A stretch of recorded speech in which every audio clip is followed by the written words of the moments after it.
تماشاوانê Xanî TV dema we gelekî xweş bû. Di vê xelekê de hin mijarên girîng hene. Ez ê nêrînê xwe derbarê van mijarêxan ji we re ragihînim.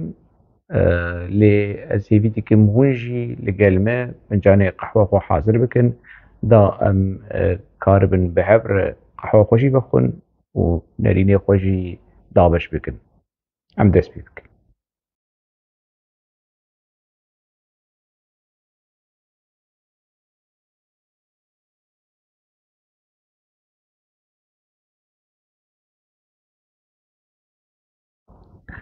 Medya rêxistina PKK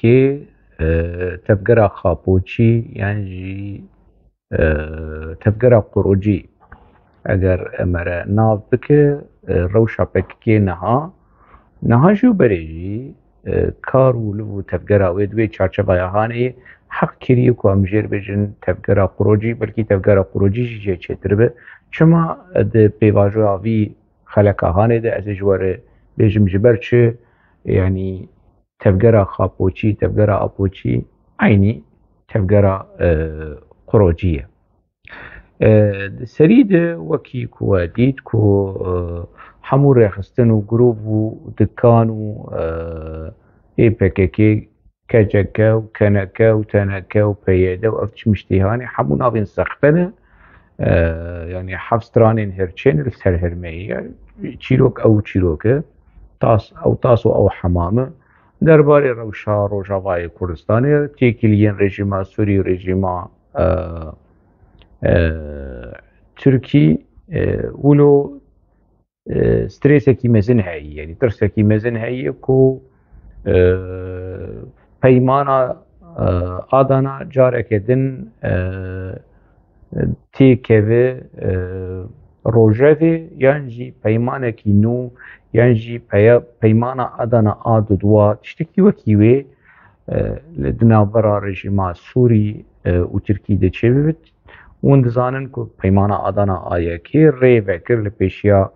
derxistina apo ji Şamê û têkiliyên Sûrî û Tirkî gelekî pêşket gihaşt asta stratejî di destpêka 2011 dîsa ev têkilî xera bûn PKK derbasî meselê bû têkiliyê xwe bi rejîma Sûrî re xweş kir û vegeriya çîroka berê ev mesele zelal e yani. Strêsa ku alarm û strêsa ku PKK ketiye pir mezin e. Yani ez dişopînim rewşa wan halê wan pir perîşan bûn û di vê tirsa hanê de ne ka wê rewşa me çawa bî yani. Bi rastî me berê jî di xeleka derbasbûyî jî di gotoz niha jî dibêjim yani bi şer be bi aştî be bi şêwazî be Kurdên me Rojava ê apoçî ê ku bi tevgera apoçî hatine xapandin ê di nav tevgera apoçî de heta rojiya îro kar dikin divê êdî li xwe bifikirin li xwehayîbên baş e eger çareserîkî li bakur çêbû bi çi şêweyî be bi şer be bi aştî be bi çilingî be ka wê halê wan çi be yani wê halê İlham Ehmed li kî derê be Mazlûm Ebdê wê halê wî çi be yan jî van giregirên hanê piçekî ji xwe re pere cih meqam têkilî çêkirin ev kadroyên reben wê çi halê wan ve ev kadroyên ku heta roja îro di nava PKK de ê ku distî wî çûye ê lingî wî çûye çavî çûye ê ku wendayiyên mezin yani ji ser ji gewdê xwe ya jî ji malbata xwe di nava PKK de ev wendayî çêbûye rûdayî ka wê çi halî bî yani piçekî lêvegerek û lêpirsînekî dibî rewşa hanê de pêvajoya di navbera rejîma Sûrî û rejîma Tirkî de wê berdewam bibe yani wê bige ji encamekî ev encama hanê wê ne di berjewendiyên PKK û PYD û dikan mikanê ku pêvegirê de qutik mitikê pêvegirê dayî bi rastî rewşa yani rewşekî wilo yani rewşa PKK wekî dema me re li nirxandinê wan dinere li şiroveyê wan dinere li hewldanên wan ku ji bo çareseriya me re titbîqî yani rewşekî wekî tîmarxaneyê yani wekî di tîmarxaneyekî didijîn navê wê tevgera apoçî ye. Ev rewşa Sûrî wê peymanekî yani rejîma Tirk حتی روژا ایرو هول دا درباسی روژلات افراطی ببه تشتی کش روژا وامایه به دست نکت امریکی آستنگ دکرن امریکی چی دم آستنگ دکرن دخواستن بچکی قصده و پیاده جی پککی دور بخون او جی نچو سری نه لریکی دن دگره ترک دخواستی ساوتی کلین بری به رژیم سوری وگرینه او تکیلین هر وقت مگوتی هلبت و دور پیش کرنه کی ج لدورا پککی چه بکه تکیلین پککی و رژیم سوری ایل سر ماسه ایل بن ماسه ایل درجات ایل قنچکات حمود به رژیم سوری ابطال بکه دین عالی کی و یا روشکی نو تشتكي نو ورا ميداني وي بيجيش يعني ايرو سبا دسبا كنجي وي بيجيش ويقونا هاني اف برادرين مين او بوتشينا فندين واني استراتيجي نزانم چه فلان اوانا حياة چه درجه مجي خو گواشتن کجبو روشکی بلو چاره سری شیر ببینند به يعني نتني مظلوم عبدش مرنور سبريس وبرال خلكي بلا بك ومقالة يا بنفسين بس نيوي وقصده يا ويجتي بدن جنرال ونظام شد به چاره سريان جبو پروبلم استراتيجي ايكود سبروجا روجاوای كردستان ده رو بدن كا چهنه يعني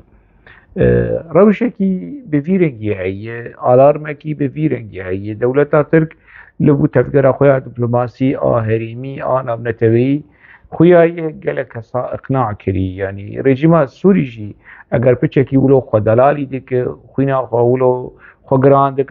وزوزو برسفناده لید داوید وی ور سرماسه جبركو روشا رژیم سوری آكو نهاته ده روشكي خراب رژیم سوری دخوازه يعني پروبلم خو کشین خو يعني جيرو بلكي نو بجيهانا عرب رو بترك رو بدنيا رو وكه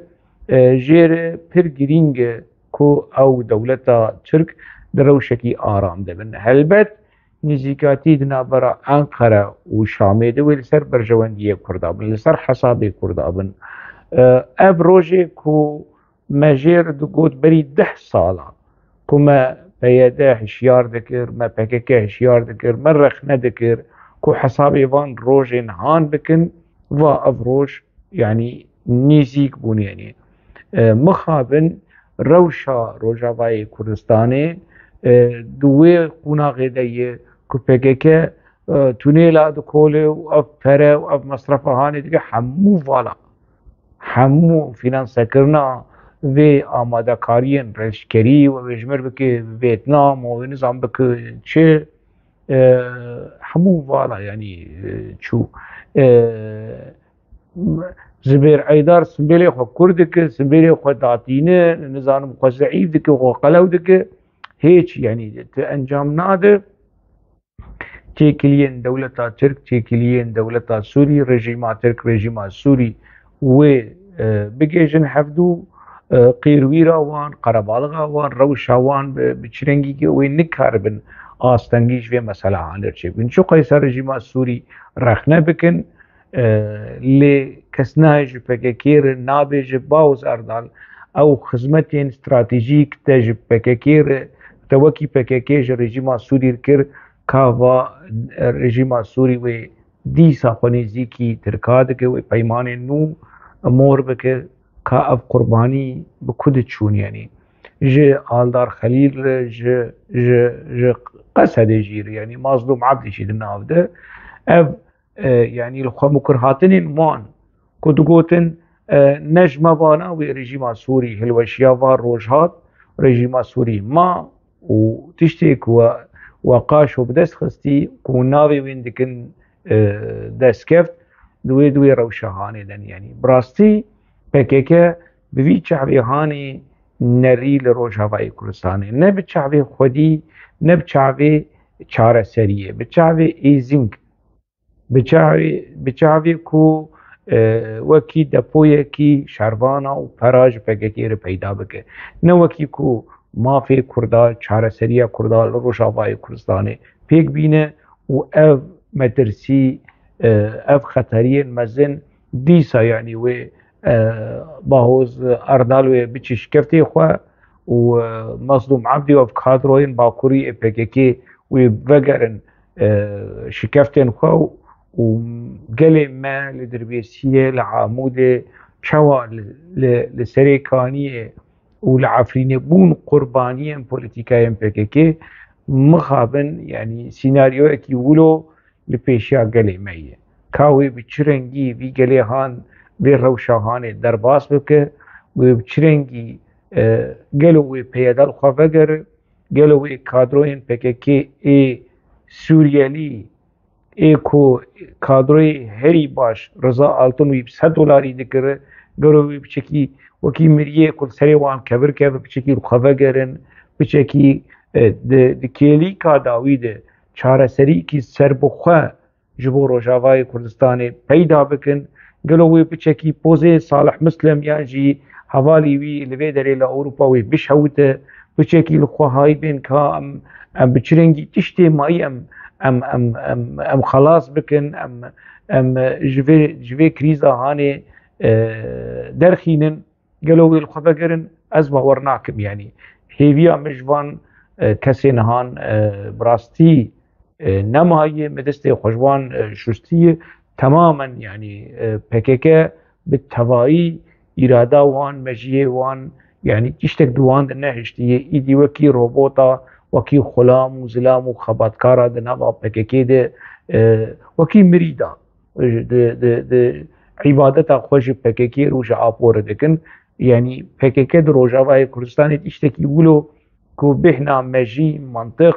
و باوری و اراده نهشتیه همو گریدای خوا و همو گریدای چیروک و چیروانو کن PKK مخابن روشکی ببیرنگی هان مترسیین ببیرنگی هان لپیشیامه یعنی کاوی بچرنگی ev مترسی چارەسەری ژێرێ پەیدا ببن بڕاستی یعنی ئەژی نزانم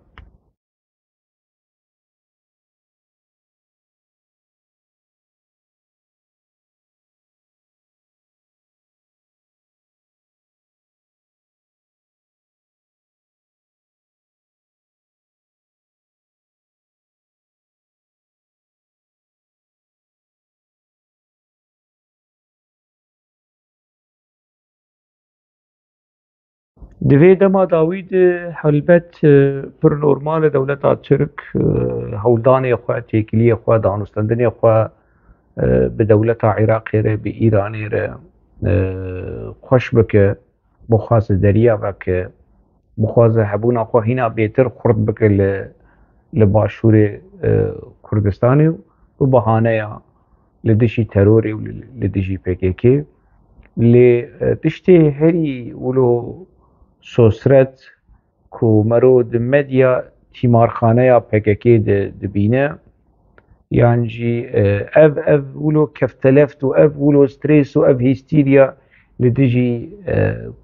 کردستان باشور بلند بی اف فاشیزم هانه لدیجی PKK لدیجی مالباتا برزانی لدیجی سمبولن کردا کسایتین کردا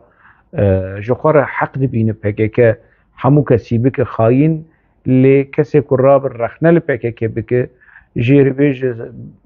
بسکنه یعنی راوسته ایدی بس لجن PKK وکی خاین تین ناسکرن کی خودی هلوسته کی رخنهی به لهمبری PKK ببیرنگی هانه نزیک ده بودید یعنی یک جوان کسین که دناوا مدیا PKK ده دمکی دریج کار کریم خلقا در باسپیجی بحثاوی کر وی خلکی جی دیزی بحثاوی بکم آمد جلب و یعنی دناوا هم رولاوی استخباراتی هی دناوا استخباراتی PKK ای تبگرا PKK اوروپا و دناوا مدیا PKK جی بری تاشته پشتی تاشته بری فراوینه بری پشتی فراوینه تشتک دوی ویتنه بلی ایخانت و قاده په و چیرو کن هلبت او وکی روبوت وانتش مشتهانه دبیجه نکو یعنی به سری خو یعنی اگر پیچکی PKK او پشتگیری لسری قطب که هات ندید جيران بشكي أو جيران هاني أو إلكتريكا هاني أو إنرجيا هاني بكيكل سروي قطبك و آمد جلتا دي سر پشتي بقلبه رولك وي وچند كسين دن حنا لبروكسل رولك واني فرقني هي رولك واني فرق ريج هي دوار استخباراتي برهف كرنا انفرماسيونال سر كسين ركبرين بكيكي كسين كوش بكيكي قطبونه كسين كو رخنل بكيكي دكن شخوا مگوتو از ساعتو بارد کم جمیل وایک بشوه کی فرمی لیسته کی بناوه 16 کسا شاندی جریوبریا پککی شاندی جم مظلوم رو و کسی در دوراوی اکیباوی که شخور فوتوی مظلوم جی بنرن جبو کناز بکن مظلوم بر پرسی پککی اروپا کی فرموله تماشا بکن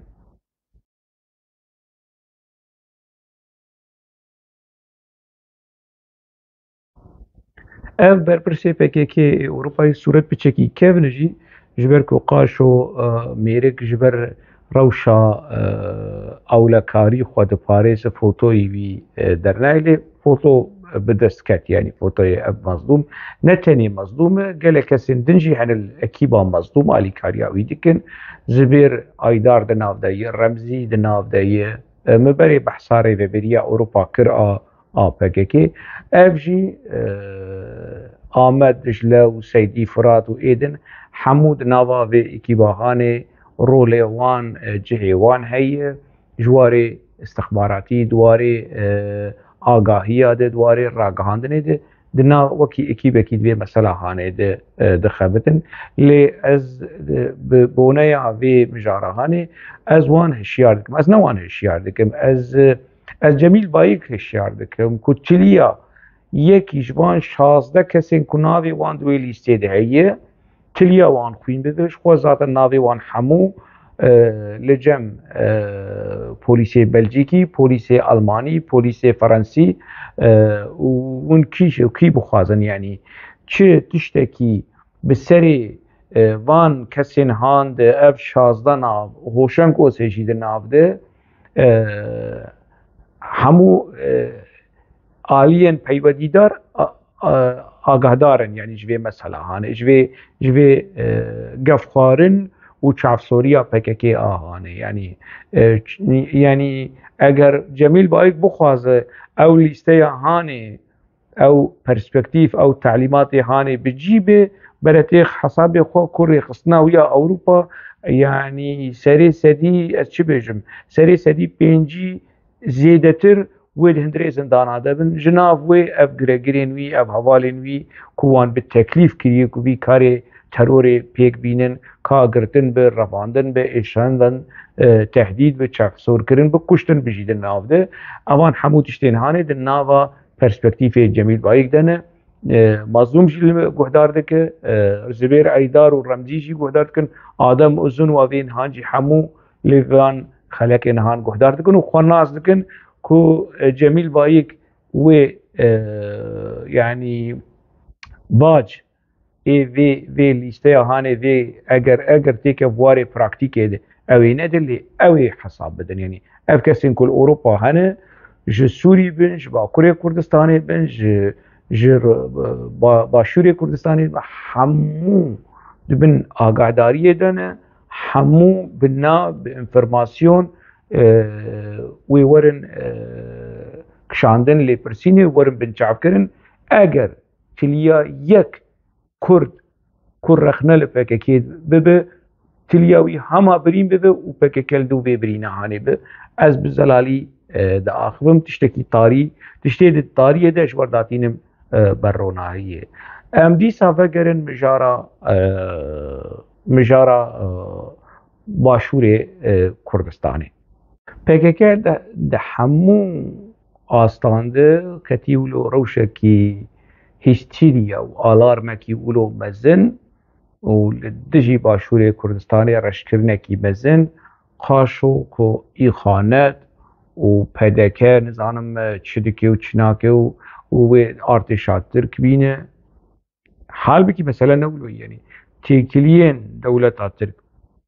û dewleta Iraqê بدگرن سالن حشته یعنی پیمان کدنا براوان ده هاتی مور کرن و پیمان هاتن نو کرن و دیسا جی رجب طیب اردوغان وان پیمان بری ایکو سردما صدام حسین هاتی مور کرن ده نابرا هر دو ولات و نو بکه مجار جی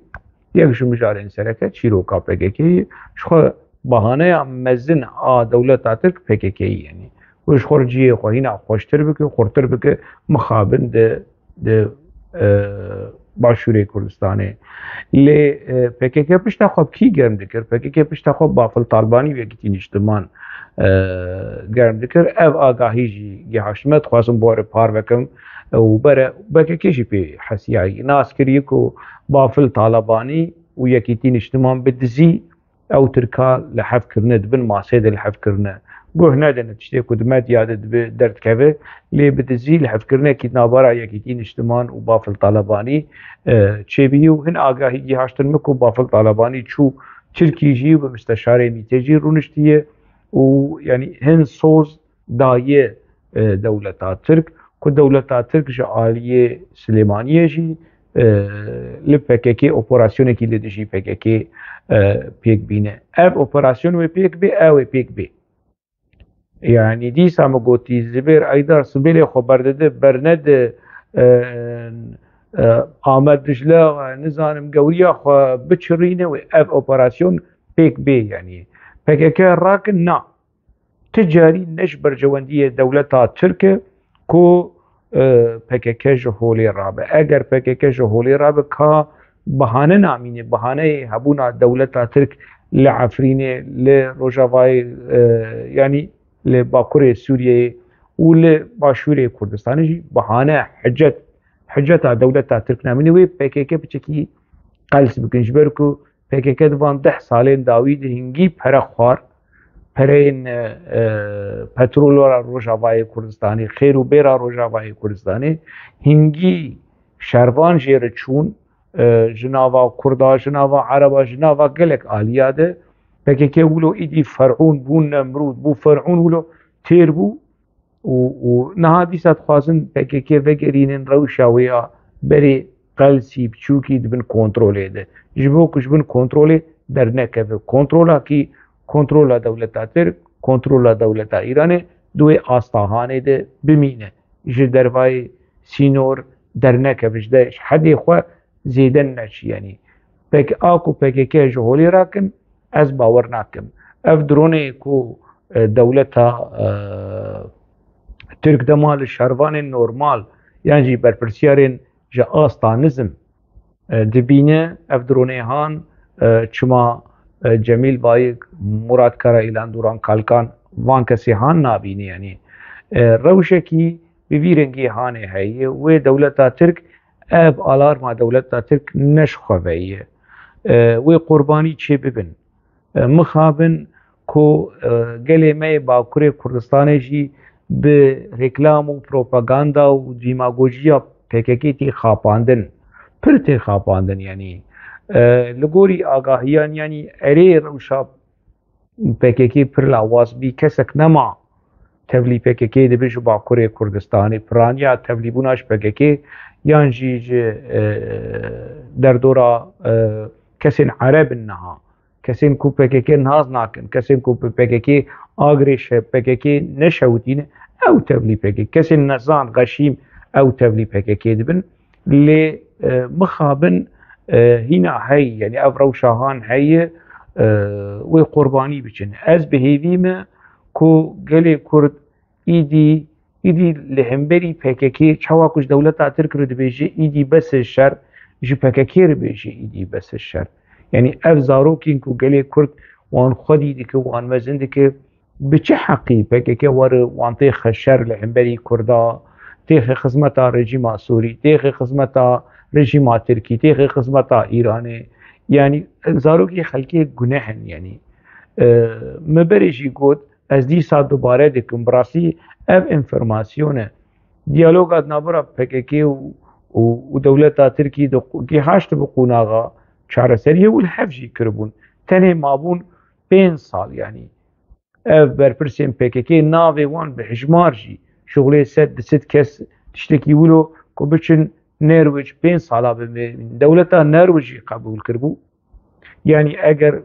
جمیل بایک قبول بکرانه نها جمیل بایک دی کاری بو وگریانا با کوری کردستان 5 سال در باس باشه 2013 حتی نها او 11 سال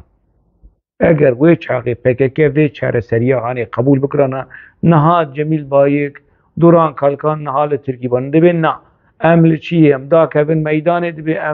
ام پارلمانتر بن ام سیاستمدار بن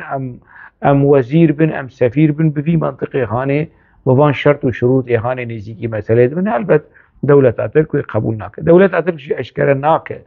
وان مسئله هانی انا دولت ترک اشکره بکر افسر دولت یعنی تشتي اللي سر دولت جارنا دهن آليات درتين يعني دهن شافكانيات درتين اف تشتي نورمال يعني كسين لهم بري اري دولتها ترك لدجي چاره سريه كي ديمقراطيك روجا ايرو حال حاضر لي PKK دهقات ايوه لدجي في چاره سريه ديمقراطيك مخابن يعني باجي و ويرگيا و في روشاهاني کسین فقیر کسین بیگناه کسین سیویل زاروکین کردان تین کشتن کچین کردان تین کشتن اف yani kazaba marودیشین دل marودیشین اف ده هیل کو مره رخنه تند ل PKK بید ديمقراطية تواهي قال جهاني بشمندية ديمقراطيك باوريا سركفتني دستلاتداريا سرقالكن ولدشي باشورتيا هرمي بمبستا جان كرنا پاراديگمايا دباقا ديمقراطيك دبنگا خطا پارسنا روادا حتا دلوبا خوينا خويا داوي شربك سرو كافورا ودید یعنی چوا کچو خورتی ما ددن سونده و چه سونده خونو پارادیگما جوا که دموکراتیک و پارادیگما آبو و نظام و سونده واندید یعنی PKK به چرنگی د آلیه ایدئولوژیک مجیه خورتی ما دشو دنوا پروردین سیاسی دنوا پروردین عسکری ده به ویرنگی سونده وان به ویرنگیه جشخور لسوندا پارلمانترین چقل ماس پارتی دو پارتی شخور لسوندا وان بنرن کابیب چرنگی ببریجی در خسیل دیسا دوباره وجبو ون دنابره هر دو سونداد تماشاوان هیجا ون دنابره هر دو سونداد پیوان دینن و برسوی بدن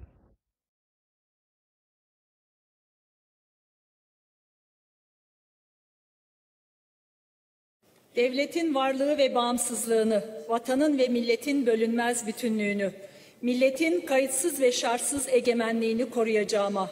hukukun üstünlüğüne, demokratik ve laik cumhuriyete ve Atatürk ilke ve inkılaplarına bağlı kalacağıma, toplumun huzur ve refahı, milli dayanışma ve adalet anlayışı içinde herkesin insan haklarından ve temel hürriyetlerden yararlanması ülküsünden ve anayasaya sadakattan ayrılmayacağıma büyük Türk milleti önünde namusum ve şerefim üzerine ant içerim. Devletin varlığı ve bağımsızlığını, vatanın ve milletin bölünmez bütünlüğünü, milletin kayıtsız ve şartsız egemenliğini koruyacağıma, hukukun üstünlüğüne, demokratik ve laik cumhuriyete ve Atatürk ilke ve inkılaplarına bağlı kalacağıma, toplumun huzur ve refahı, milli dayanışma ve adalet anlayışı içinde herkesin insan haklarından ve temel hürriyetlerden yararlanması ülküsünden ve anayasaya sadakatten ayrılmayacağıma büyük Türk milleti önünde namusum ve şerefim üzerine and içerim. باشه یعنی ودید گریلا سوندا گریلا بچرنگیه سوندا HDP و چقلماس پارتی و دم پارتی و دو پارتی و بچرنگیه لسر شرف و ناموس آخوا پرنسیبین کمالیزم دولت ترک سروریه دولت ترک یکبونا آخا دولت ترک دپاريزن اف جداهی آهان حياة چه درجه ایدی گل می باکوری کردستان دکار بقرتین وجدان روشنبیر وان وجدان نویسکاری وان از بحثا آمد دجله و مدنی فرحو وان کسی هان از ناکم از بحثا کسی خودی وجدان و خودی ناموس و خودی شرف دکم چوا لایق دبینن که کچو خورتی وان سوندا وان اب و پارلمانتری وان ایکو قاش و لسر ماسا سیاستی رودنین سوندا وان اب یعنی اگر ونجوی روشاهان راضی به حلال به یعنی زاروق خو بشینن کشتنه زاروق خو بشینن مرنه و بره جمیل بایک لقندیل هر قلو به و اوی دنجی لانقره به سوند کمالیزم پاراستنا دولت ترک لسر شرف و ناموس خو سوند بخون شاباش شاباش شاباش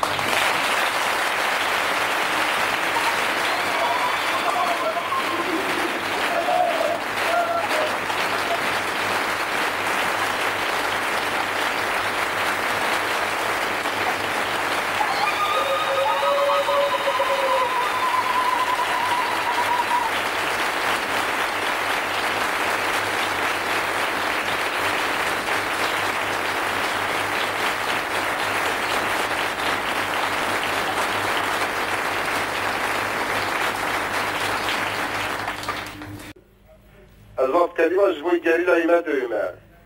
حرو خبر تیره من دو گنده هاتا گرتن ها اشکره کتا گند هفتا که دو گنده ما وقت معلومان دیه هین مینیک کرا هین مینیک کرا هین مینیک کرا نزه حال پارجه جبر کومه بحثا گریلا و سوندا گریلا که خوینا گریلا یعنی ام دل شواتی کچو خورتی خانه نها آپوچی ولو وکی گوتنی سکاکا و جعدا و تلدجی شهیدا یو تدفدا ویج خوینا شهیدا اشتکی ولو تنه ایکو خوینا شهیدا دا پاریز ازمو کسی وکمنن ایکو جگریلا حزدک و ناخواز گریلا ور کشتن ناخواز خوینا گریلا ور رجاندن دخواز گریلا وگر مالا خواه به شرف و به کرامت و وگر جیانا خواه دیسا ازم ودید سروک نووی سروک بریز دفگریز به چیج گریلا را دبیجه به چیج کچو خورتی مرد دبیجه اف آخافتن هینا آپول شامی بو دبیستو هفته ماه 1995 اف آخافتن لپیشیا به میلیونا گلی کرد ده حضورا گلی کرد الاستودیو ده آپو گریلا ده که کر حشایوان یعنی از قبول ناکم اگر ده و بابی گریلا قبول بکن جا آپور یعنی و چیش آپور قبول بکن و چیش قبول نکن آپول پیشیا میلیونان لیبورینا خواهج دایی که عسکری ترک رو گوت خواست وشوان رو گوت شهید و پیشیا میلیونان یعنی آپو جی گریلار جی کچو خورتی ما یعنی شاشتی وان هبه که ماسی وان هبه نزانم چه وان وکی کرد حسبه یعنی حشای حضور گریلا یعنی ای کل سر یعنی ولو بیان گوتنی نظم و ارزان لسر گریلا دا آخذ انجخ یکی ارزانه یعنی از قبول ناکم اگر دیو باب گریلا لسر زاروکی خواه خبردان آپو ای بری 24 سالا قبول دکن یعنی از قبول ناکم از بخواست قبول ناکمه از خودیه گریلامه از جمالبات شهیدم از وی تجاری جا آپور قبول ناکم یعنی کراب دفاوه جا گریلا و راب لیبورینا خوش عسکری ترکار بخواست و بیج شهیدن و زارو که ما کچو خورتی ما لسر چولو چیا زککتیر دحبرچی آپول شامه دج حموتشتی نمحروم ده قصر و قناغا ده تشتك نما ونكر تشتك نما ونكر يعني انا كشي ما كادري ما ابي كدفش بككي بردانه ابي كدناوا بككي ده وي روج وي بي وبحثا ابو شيروكي ابو وباخلاقيه ابو كبسري وان كري شوا كليسيا كاثوليك حموتش بشارتي بو هيدي ما اشكره دبو واف شيروك نا اي اتني ابو اي عثمان اوجلان اف كادرين بككي ای زندی و ای مری ای کد نا پکه کیده ای کد دروای پکه کیده کو دست آویت ای ناموسا گلی کرد و روش و بی و ورن محکمه کرن لپیشیات ایروکی لپیشیا دیرو که لپیشیا گلی کرد هم تشت گیاد من کبرات نامینه گیاد من راستی چو قیسه وره و شرطن و الا درکبن کادرو انجن و درکبن با آخبن و بناوی خوی اشکره و رو برو نه آخبن هنجوان زوجینه هنجوان هنا ناف فككي دنا هنجوان ناف فككي دي جيانا وان يعني دمري خرابو كافلبو نما ايدي تبلي جيانه دبن آپو چه آنی سریوان وی روش بی آپو نها چوا بی منطقه هانی نزیکی گریلاد بی منطقه هانی دماز بیجم بدست خواه لکچه کردا خستی اف انفرماسیونن جمر هاتی گوتن جی کسین کدناوا پککی ده يعني حياة كيجان قناغي حياة كيجان درجة تحملها في قلي هانش في كسيك ويكرن سروكي نووي ويكرن سروكي نتاوي ونزانم وبريز وصاين وفلان وبيبان وتشتكنا مايو وبقلي كرد نكري تشتكنا مايو نعاني سري قلي كرد وبدنجيوي ولسر مديا بككي وكابن مثلا هنا كابن لما كل الشامي بو وتماشا كر وقعدار كر وديد بيتشش قري لاره دبيش تبيلا من ديسا متشان كلمة كردي دون سر لفخا ميتي تركيا بخا من مدكنيا تقول في ما نرن دبي لا ممكن هرا ولا تخا وناجن كاستوين بارزاني بخا ناس دبي للدري ولا برا ولا جامن عجيتسا ميتي تركيا جوقتك يا دغو برا جان كره دركبه جارك يدن بدنج سروكي بريز دفجريز يعني بحثا ديروكا بكيدك ونفجرن وي فيديو هانشي هي وندكارن لي بجرن وني ببينن يعني بحثا ديروكا بكيدك بحثا خو وجند يكي دوي اخافتنا اخواد يعني نب خير ونب احلاد وي شاغي ام دنافا بكيدون ام زارو مبير ندبر ما ناس نذكر كا ام جيوان كسين كولو رادبين سربيا وتليلي وهالان وسروك آبو ونظام چه ام جيوا كوامبو لي مخواند مديد ام جريان مدابر حفدو مجيه وبو چاوي وبو مراستيه ديد مراستيه بكيكي وراستيه آبو ناسكر يعني روش روجا بخابن ام جيوا كوان كسي عامبو لي او كسين الاستوديو درونشتي حتى روجا ايرو شو قيس جوان هنا دوستين پککی آلی گیری پککی و پشتگیری پککی دیکن چه قیسه جوانش نوت و پنجا حتی روزا ایرو هم ده 1024 آدمی يعني كهلا ام فيرا وشاهاني بینه دوی آخافتنی ده بحث دکه ده بیجه ازو برای خواب پفچونه دیا گوتنی نخوش دیا خود بیجه گوتنی نخوش باوی خورد بیجه کفرال باب بری خود خه کفرال باوی خود خه آپو بزما ارن ليغو دار بكم بش دافوكا سروجي ودافوكا و هرماكو اولي بو يعني دا اخو دبيجه ودو تشد زيا بابي خدك باش از نها ج كي بپرسم اج صلاح الدين دمرتاش بپرسم لاوي تكوريتا لبراي خبخه ولتجيبخه وقوتني نخوش تربيجه ورابط زياده بك وجه جزدان تا بریکا تا پرابدز و جمالی درکده اوی سروکه کی چیه درکده اوی خورت کی چی چواجی درکده مروه کی چواجی درکده عثمان بایدمر کاتب برسوامه بد کوره کی تهبه رابه لکوره لبرای خوی بچوخه وره کبرا باوجده و تجی پیس بکه و خانمات تجی پیس بکه و پشتر به سروکه نووی سروکه برس تچه هی سروکه هانه کی کل کو حق واسه و جنابه بد کو شورشگری و ناوید که عصیان و ناوید ابي اخلاقيه لدجي مالباتي لدجي باب لدجي برا لدجي دي تشتكناش دي ياك بكيري دي وبابي خونا هاتيه بكيري مالباتا خونا هاتيه وبكيري جلي كرد بي ما بري فان مسألة هاني نزاني بو تشتي هاري جرينج دوي اخافتنا هاني ده دبيجه لصالين حفتي ده 100 بحثا 200 دكر 100 جيتا متعقيب دكر ودقوتنا كيري تشتكيناي ديمك يعني جا اخافتنا ابو كازماني ويش شمتي كاتش مسألة كسك ويش اغيجي تعقيب نكر ونهاجي تعقيب ناكن يعني ليفن هاقرن demek ki salê hefteyê de apo dibin kontrola mîtê de li vû tevgera apo çûna wî hatina wî İstanbul û Enqerê dibin kontrola û çavdêriya mîtê de bû. Apo bi devê xwe dibêje ja qaş xwe dibêje min mîtê xapand û ez li wan zîvirîm û ez hatim Kurdistanê û min partî çêkir. Heta roja îro ji salê hefteyê de heta 2024 apo ji bin kontrola mîtê derneketiye. Vegerin binerin yek diçe êdin tê yanî dohperîçek diçû Yalçın Küçük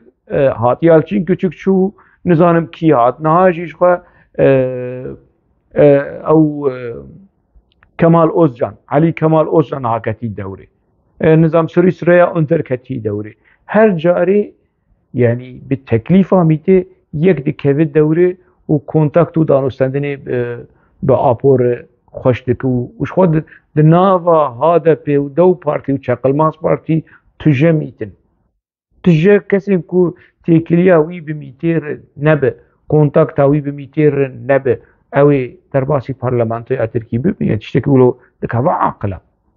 Tiştekî wilo hey yani di dewletekî wekî dewleta Tirk de ku bê mîtê bê dewleta Kûr tu wilo halê hazir wilo rehet derbasî parlamentoya Tirkiyê bibe. Fermota we guhdar kir yani we dît ku apo bi devê xwe jî careke din û du carê din û gelek cara jî behs dike dibêje çêkiliya wî bandora wî li ser yani danûstandina wî yan jî çavdêriya mîtê şopandina mîtê ji wî re hebû hîna di qunaxa salên hefteyê de heftê yek heftê û du wê qunaxa hane yani apo di heftê û niha de ji Tirkî tê Sûrî bê ku ji hevalê xwe re bêje,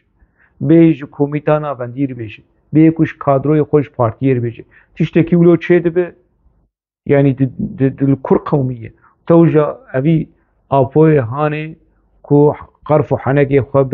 bi Mesûd Barzanî dike dibêje Mesûd Barzanî ji dervayê welatî bere werce me egîte se. Em egîtiya te li Şamê jî dît û egîtiya te li Êmiralê jî dît û li mehkemê jî me dît. Egîte se. Wilo xwe dike mêrxas yani baş e ku ev vîdyo hene ku êdî dem hatiye me re bîne pêşberî apo rêxistina apo ku bi rastî wekî tevgerekî qorocî dixebite. Ja evê qorocî yani qorocî ne kirêgirtiya dewletê ne maaşê xwe distînin